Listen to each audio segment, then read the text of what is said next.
মসজিদে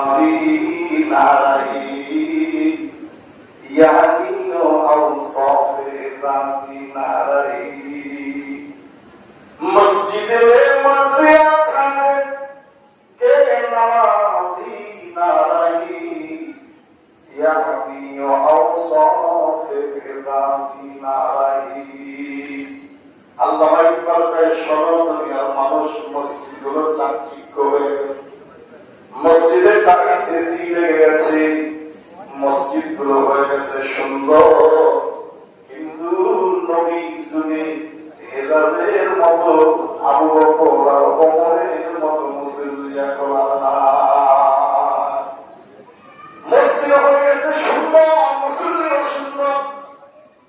এখানে আরো ভয়ঙ্কর কথা রাসূল বলছেন, সমাজপতিরা শোনো, মুসলমানেরা শোনো, সাহাবীরা শোনো, একটা সময় আসবে